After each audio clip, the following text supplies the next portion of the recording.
শুভজিৎ, শোনা যাচ্ছে না। হ্যাঁ, এবার শুনতে পাচ্ছেন? হ্যাঁ হ্যাঁ হ্যাঁ, পাচ্ছি, বলো। গুরুজি, আপনার চরণে সুন্দর কোটি প্রণাম জানাই দিচ্ছি।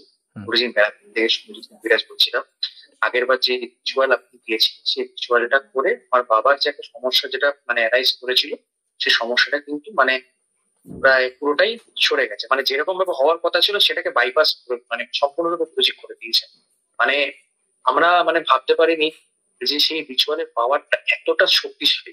গুরুজি বলেছিলেন যে সেটা লাখ টাকার একটা রেমেডি। গুরুজি আমাকে সেটা বলেছিলেন, তুমি এটা করো, তুমি ফলটা বুঝতে পারো। আর সত্যি তাই, মানে গুরুজির মানে বাবার জন্য যে রিচুয়ালটা করা হয়েছিল, সত্যি মানে মারাত্মক ভাবে, এটা বিরাট ভাবে বাবা একটা সেফ হয়ে গেছে। সেটা বাবার বলছিলেন গুরুজি যে সমস্যাটা অ্যারাইভ করার ব্যাপার ছিল, পুরোটাই বলতে গেলে সলভ। তো সবই গুরুজির কৃপা। আর কারণ গুরুজি স্বয়ং মহেশ্বর আমাদের কাছে, মানে গুরুজি এমনই পরিস্থিতি হয়ে গেছিল শুভজিৎ যে বাবা কথা বলতে পারছিল না ঠিক মতো। বাবা কথা বলতে পারছিল না, হঠাৎ করে মানে বাবার কথা কথা বলতে হয়েছে। তো আমরা খুব চিন্তিত হয়ে গেছিলাম, কিন্তু আমি জানি যে গুরুজির রেমেডিসটা যখনই পারফর্ম হবে তখনই সঙ্গে সঙ্গে বাবা সেই ভিতর থেকে আউট হয়েছিল। তো তাই হল, করোনাটা গুরুজি তাই বলে রেখেছিলেন যে ঠোকা একটা দেবে, আর সত্যি ঠোকা হয়েছিল। বাবা পুরো বিপদ। মানে আমি বলছি তো, মানে পৃথিবীর বুকে মানে গুরুজির যেরকম শক্তি, এই শক্তি কারণ, কারণ গুরুজি স্বয়ং স্বয়ং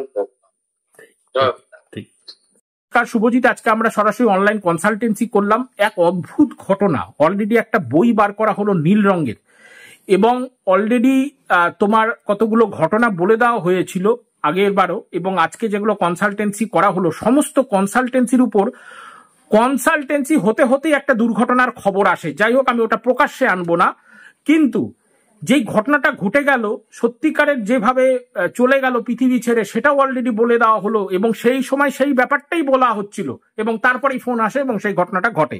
আমি ঘটনাটা তুলবো না বা বলবো না, নামও মেনশন করবো না, কিন্তু এখানে ঘটনা হচ্ছে তারপর যেই যেই জিনিসগুলো, নীল রঙের যে জিনিসটা আমি হিটারের মেশিনের উপর থেকে বার করলাম, এবং রাধা কৃষ্ণের যে ছবি অর্ধেক অব্দি অবস্থায় আছে এবং ফুল কাটা আছে সেই অবস্থায়, দেখতে দেখতে বলতে বলতে ঘটনা বলা মাত্র তারপরেই কানেক্ট হয়ে যায় ঘটনাটা। এই সমস্ত ঘটনা কেমন লাগলো শুভজিৎ এবং শুভজিতের মা? সাধারণ মানে এই অভাবনীয়, কারণ চিন্তা করা যায় না, কারণ এটা কেউ ভাবতেও পারবে না যে অ্যান্সার কিভাবে মিলে যাচ্ছে, যে অ্যান্সারটা যে কিভাবে মিলছে। আর গুরুজি যেটা মানে প্রিভিয়াস বলে রেখেছিলেন, সেই অ্যান্সার গুলো কয়েক দিনের মধ্যে মিলে যাচ্ছে। মানে এই আমি তো বারবার বলি যে গুরুজি হচ্ছে স্বয়ং মহেশ্বর।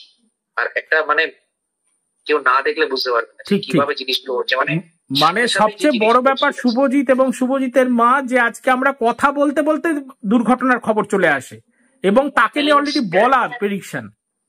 হ্যাঁ, সেটা বলা অলরেডি, সেই প্রেডিকশন বলার সেই জিনিসটা সঙ্গে সঙ্গে এসে গেল। মানে আমরা তো মানে হতবাক হয়ে গেলাম যে জিনিসটা কি হতে পারে, যে শক্তি, গুরুজির শক্তি, মানে আমি মানে ভাষায় বোঝাতে পারি। আমি বলছি তো, মানে আমি সারাটা জীবন, যতদিন আমার নিঃশ্বাস আছে, আমি, আমার মা, আমার বাবা, সারাটা জীবন আপনার চরণ তলে। আমি গুরুজি ছাড়া আমি কিচ্ছু বুঝি না। আমি গুরুজি আমার কাছে সবকিছু। গুরুজি যদি আমাকে বলে যে মাথা কেটে রেখে দিতে, আমি নিজের মাথা কেটে রেখে দিতে রাজি, কারণ গুরুজির জন্য আমি সবকিছু করতে পারি। আমার কাছে গুরুজি সবকিছু। ঠিক আছে শুভজিতের মা, বাবা সকলে ভালো থাকো, আনন্দে থাকো এবং সুখে থাকো। জয় মা।